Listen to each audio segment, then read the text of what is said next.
അറിയില്ല കേട്ടോ. രാവിലെ എണീറ്റ് വന്നപ്പോൾ തന്നെ ഞാൻ ഭയങ്കര ഹാപ്പിയാണ്. പ്രത്യേകിച്ച് കാരണങ്ങളൊന്നുമില്ല. അങ്ങനെ കുറച്ച് നേരം ദേ വെളിയിൽ ഇളം വെയിലൊക്കെ കൊണ്ട് നിന്ന് പിന്നെ ദേ മുറ്റടിക്കാൻ ഇറങ്ങിട്ടോ. കാലിന് വയ്യാതിരുന്നോണ്ട് ഇത്രയും ദിവസം അമ്മയാട്ടോ മുറ്റടിച്ച്. അപ്പം ഇന്നൊന്ന് മുറ്റടിച്ചേക്കാലോ എന്ന് എഴുതി ഇറങ്ങിയപ്പോഴാട്ടോ നമ്മുടെ കുറേ വർഷങ്ങൾക്ക് ശേഷം പൂത്ത് കായ്ച്ചതേ നമ്മുടെ മാങ്ങ ഉണ്ടായിരിക്കുന്ന മാവ് കാണിക്കാലോ എന്ന് എഴുതിയത്. അങ്ങനെ ഈ 3-4 മാങ്ങ ഉണ്ടായിട്ടുള്ളൂ. പക്ഷെ ഒരെണ്ണാണേ പോലും ഒത്തിരി നാളുകൂടി ഉണ്ടായതുകൊണ്ട് ഭയങ്കര സന്തോഷമായിരുന്നു കേട്ടോ ഞങ്ങൾക്ക്.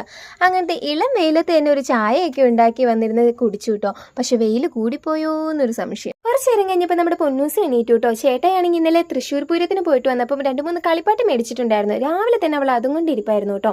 നിങ്ങൾ ആരെങ്കിലും തൃശ്ശൂർ പൂരത്തിന് പോയായിരുന്നോ? പോയെങ്കിൽ ഒന്ന് കമൻറ്റ് ചെയ്യണേ. അത് കഴിഞ്ഞപ്പോൾ അമ്മ നമുക്ക് ഉപ്മാവൊക്കെ ഉണ്ടാക്കി തന്നു.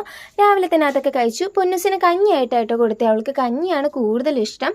അപ്പോൾ അങ്ങനെ കൊച്ചു ടി വി ഒക്കെ വെച്ച് കൊടുത്ത് അവൾക്ക് കഞ്ഞിയൊക്കെ കൊടുത്ത് അത് കഴിഞ്ഞ് അവളെ കുളിപ്പിച്ച് കുറച്ച് സ്നേഹപ്രകടനമൊക്കെ കഴിഞ്ഞു കേട്ടോ. അപ്പോൾ ഇന്നത്തെ വീഡിയോ ഇത്രയൊക്കെയുള്ളൂ. വീഡിയോ ഇഷ്ടമെങ്കിൽ എല്ലാവരും സപ്പോർട്ട് ചെയ്യണേ.